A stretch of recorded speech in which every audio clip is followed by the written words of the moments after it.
अस्सलाम वालेकुम।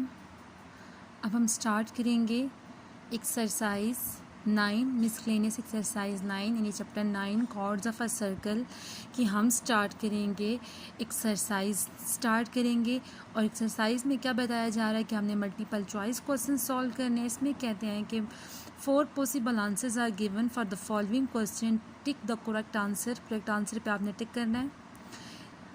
इसमें कहते हैं इन फर्स्ट एमसीक्यूज में कहते हैं in the circular figure ADB is called. हमारे पास जो सर्कुलर फिगर है उसमें ADB हमारे पास क्या कहलाता है, उसे क्या कहते हैं। तो आपको पता है कि ऐसी लाइन जो सर्कल को 2 पॉइंट्स पे टच करी हो बट सेंटर में से पास ना हो तो वो क्या कहलाती है, कॉर्ड कहलाती है। ये कॉर्ड की डेफिनेशन है कि a line which intersect the two points of a circle AB which is not passes through the centre, कि वो सेंटर में से पास नहीं होती, वो सर्कल की किसी भी 2 पॉइंट को क्या करती है, टच करती है, वो क्या कहलाती है, कॉर्ड कहलाती है। कॉर्ड की डेफिनेशन है। नेक्स्ट कहते हैं in the circular figure ACB is called. Circular figure में हमारे पास ACB क्या कहलाता है, ठीक है। फिर आपको उसके ऊपर एक उन्होंने साइन सा डाला हुआ है इस तरह से। ये साइन हमें क्या शो कर रहा होता है कि ये मेरे पास क्या है, आर्क है। तो in the circular figure ACB is called an arc. ये क्या शो करती है, आर्क को शो करती है। और यहाँ पे जो था वो था ADB, तो ADB शो कर रहा था कॉर्ड को। नेक्स्ट कहते हैं in the circular figure AOB is called. In a circular figure AOB क्या कहलाता है। फिर आपको ये बात ही पता है कि ऐसी लाइन जो सर्कल के सेंटर में से पास होती है और सर्कल को 2 इक्वल पार्ट्स में डिवाइड करती है which is called a diameter. A line which pass through the centre of a circle and divide the circle into 2 equal parts which is called a diameter. Next line है in a circular figure two chord AB and CD are equidistant from the center they will be। ये theorem की statement है कि अगर 2 chords हैं, if 2 chords AB and CD are equidistant from the center then they will be।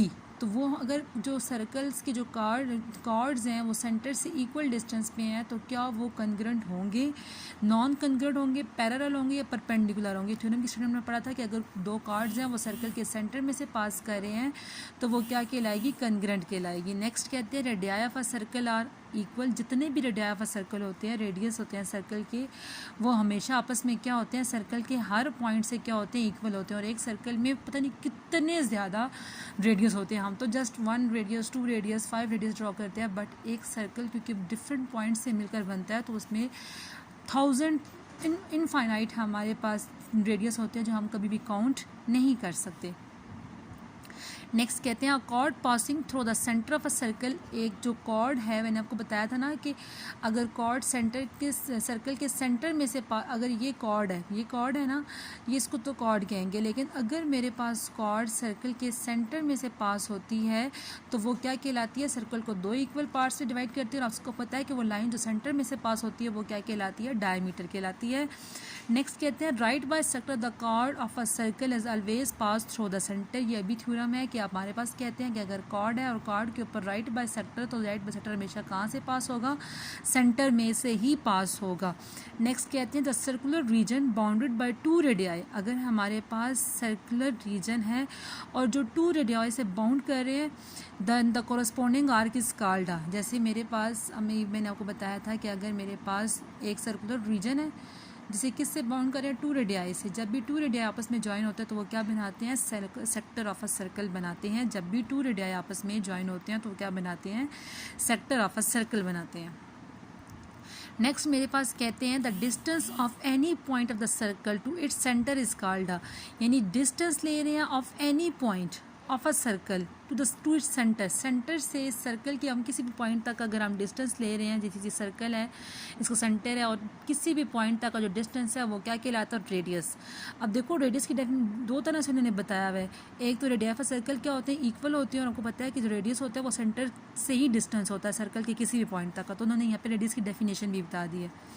Next कहते हैं line segment joining any point of the circle to the centre is called a radial segment. Same वही बात है, बस 2 different तरह से। यहाँ पे कहते हैं कि the the distance of any point of the circle to its centre, कि सर्कल के किसी भी पॉइंट से डिस्टेंस सेंटर तक क्या कहलाता है, रेडियस। और यहाँ पे कहते हैं कि लाइन सेगमेंट, ऐसी लाइन जो ज्वाइन करती है किसी भी पॉइंट को सर्कल के to its centre, to the centre, centre से is called a radial segment. Radius, radial या रेडियाई सेम होता है, दोनों रेडियस सब रेडियस ही हैं। आगे कहते हैं locus of a point in a plane equal distance from a fix point is called a circle, कि हमारे पास एक फिक्स्ड पॉइंट लेते हैं और उस फिक्स पॉइंट से हम क्या बनाते हैं, एक प्लेन बनाते हैं, उसका डिस्टेंस भी क्या होता है, इक्वल होता है। तो वो मेरे पास सर्कल की डेफिनेशन है कि locus of a point, in locus उन्होंने सेंटर को कह दिया, ठीक है। लोकस यहाँ पे उन्होंने किसको कहा है, लोकस उन्होंने यहाँ पे सेंटर को कहा है कि सेंटर एक ऐसा पॉइंट है इन अ